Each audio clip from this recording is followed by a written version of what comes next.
It's not just skincare, it's cell care. Shop now.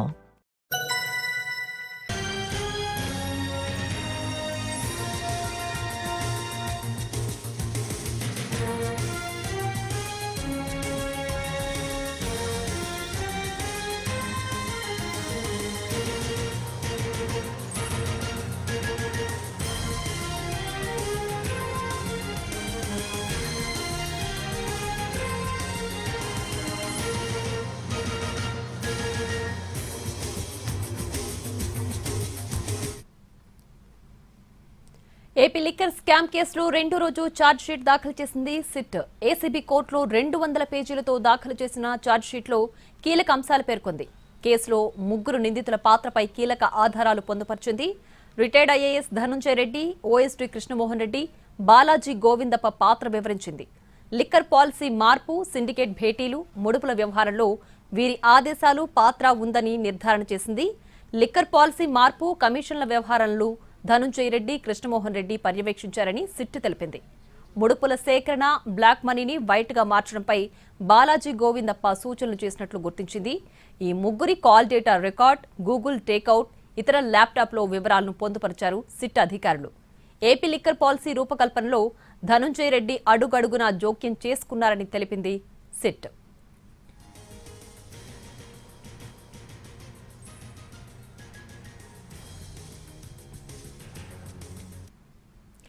ఇక AP liquor scam కేసులో రెండో charge sheet దాఖలు చేసింది సిట్. దీనికి సంబంధించి పూర్తి డీటెయిల్స్ మా ప్రతినిధి శ్రీకాంత్ విజయవాడ నుంచి లైవ్ లో అందించడానికి సిద్ధంగా ఉన్నారు. శ్రీకాంత్, ఏపీ లిక్కర్ స్కామ్ కేసులో రెండో ఛార్జ్ షీట్ కి సంబంధించి ఏంటి ప్రస్తుతం అప్డేట్? ప్రధానంగా కూడా ఏపీ లిక్కర్ స్కామ్ కేసులో రెండవ ఛార్జ్ షీట్ను సిట్ అధికారులు కొద్దిసేపటి క్రితమే ఏసీబీ కోర్టులో దాఖలు చేశారు. ఈ కేసుకు సంబంధించి ఒక ఛార్జ్ షీట్ని గత నెల 19వ తారీఖున దాఖలు చేసిన సిట్ అధికారులు ఇవాళ రెండవ ఛార్జ్ షీట్ను కూడా దాఖలు చేశారు. ఈ ఛార్జ్ షీట్లో ప్రధానంగా కేసులో నిందితులుగా ఉండి ప్రస్తుతం అరెస్ట్ అయినటువంటి రిటైర్డ్ ఐఏఎస్ అధికారి ధనుంజయ రెడ్డి, అదేవిధంగా కృష్ణమోహన్ రెడ్డి, బాలాజీ గోవిందప్ప ఇలా ముగ్గురు పాత్రకి సంబంధించిన ఆధారాలతో సహా అయితే ఈ ఛార్జ్ షీట్లో వివరాలను పొందుపరిచినట్టుగైతే మనకు తెలుస్తుంది. మొత్తం 200 పేజీలతో ఈ రెండవ ఛార్జ్ షీట్ను అధికారులు దాఖలు చేయడం కూడా జరిగింది. ప్రధానంగా లిక్కర్ పాలసీ మార్పు ఏదైతే ఉందో వైసీపీ ప్రభుత్వం అధికారంలోకి వచ్చిన తర్వాత ఆ లిక్కర్ పాలసీ మార్పుతో పాటు సిండికేట్ సమావేశాలు, అదేవిధంగా లిక్కర్ స్కామ్లో వసూలు చేసిన ముడుపుల వ్యవహారంలో వీరి ముగ్గురి ఆదేశాలు, పాత్ర ఉందనే నిర్ధారణకు సిట్ అధికారులు వచ్చారు. లిక్కర్ పాలసీకి సంబంధించి మార్పుతో పాటు దాన్ని అమలు చేయటం, కమిషన్లు వసూలు చేయటం తదితర వ్యవహారాలను ధనుంజయ రెడ్డి, అదేవిధంగా కృష్ణమోహన్ రెడ్డి పర్యవేక్షించినట్టుగా కూడా సిట్ అధికారులు ఈ ఛార్జ్షీట్లో పేర్కొన్నారు.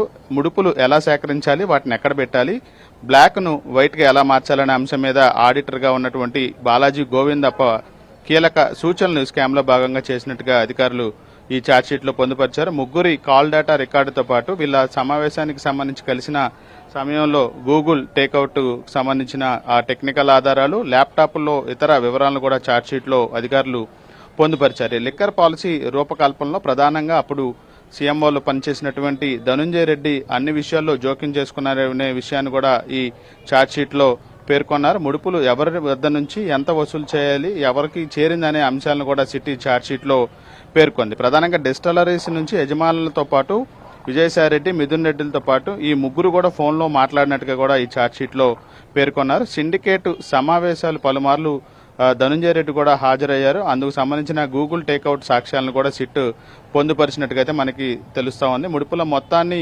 బినామీల పేర్లతో వీళ్ళు కూడా వేరువేరు వ్యాపారాల్లో పెట్టుబడులుగా పెట్టినట్టుగా కూడా గుర్తించారు. హైదరాబాద్, కర్ణాటక, తెలంగాణ, అదేవిధంగా ఏపీలో కూడా ఈ పెట్టుబడులు పెట్టినట్టుగా గుర్తించారు. ఇక బాలాజీ గోవిందప్ప కొంతమంది డిస్టిలరీ యజమానులతో నేరుగా టచ్లో ఉన్నారనే విషయాన్ని కూడా ఆయన ల్యాప్టాప్, మొబైల్ నుండి సేకరించిన ఆధారాల ద్వారా గుర్తించినట్టుగా అయితే అధికారులు పేర్కొనడం కూడా జరిగింది. ప్రధానంగా ఈ కేసుకి సంబంధించి ఇలా ముగ్గురి పాత్ర మీద ఈ రెండవ ఛార్జ్షీట్లో అధికారులు అన్ని వివరాలను, వాళ్ళ పాత్రని స్పష్టంగా తెలియజేసే ప్రయత్నం అయితే చేసినట్టుగైతే మనకి తెలుస్తూ ఉంది.